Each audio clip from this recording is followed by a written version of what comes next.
Okay, everyone. So first and foremost, thanks for a good discussion today. I thought we did a nice job of working through some of the main plot lines in the Netflix series Cheer, and talking about character development, how the directors and the producers and the team that made the film series or the video series has produced the storyline, how they help us understand each of the characters and get into them beyond just the sort of stereotypical ways of thinking about Cheer. I also thought you did a really good job with asking those kinds of penetrating questions and really trying to situate this stuff meaningfully, competitively, making connections between this series and like Last Chance U and those kinds of things.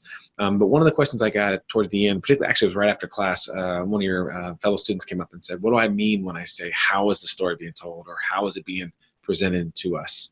So wanted some clarification. So as a quick example, in this series, you know that a lot of times we get the more intimate details from the cheerleaders, the main characters in the docu-series, when they are in their rooms, their bedrooms, their dorm rooms, their apartment spaces. And it's shot there. It's oftentimes with them, it's presented in a way like you're laying on the bed or sitting on the bed, and there's a kind of closeness there. And it's not just because that's a space where they can talk on camera, but that's a space where they feel most comfortable, where they're allowed to be themselves. That's their space. That's their safe space, if you will.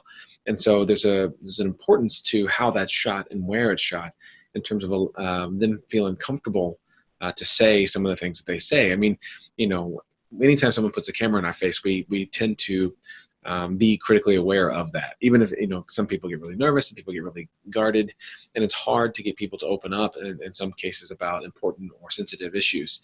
And so there's a wall that happens. And I thought the video folks did a great job of really capturing those moments as an interviewing tactic in those more intimate spaces for the young men and women of Navarro Cheer. So, it's one of the things we could talk about rhetorically speaking. How does this have significance? How does it create meaning?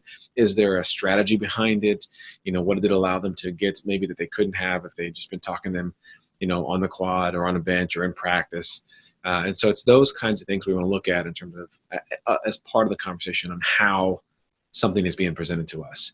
Where is it being shot? How is it being shot? Is the camera at the same eye level as the person? Is it above them? Is it below them? Are they laying down? Are they standing up?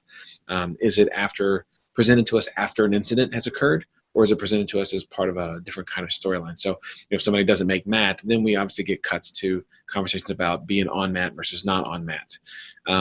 But we don't get backstory until it becomes important to that character's narrative. And so those are strategic choices that are being made in the telling of this team story in through video. So those are the things that I mean when I talk about how it's being shared and being told. So if you have any other questions, feel free to send them to me via email or inbox via Canvas. Also, don't forget the activities in Canvas for next time. They're prompts to help us think about the readings for next time and to get us engaged in the conversation a little bit before we get to class. So if you have questions, send them to me. Otherwise, I look forward to our conversations in class next time.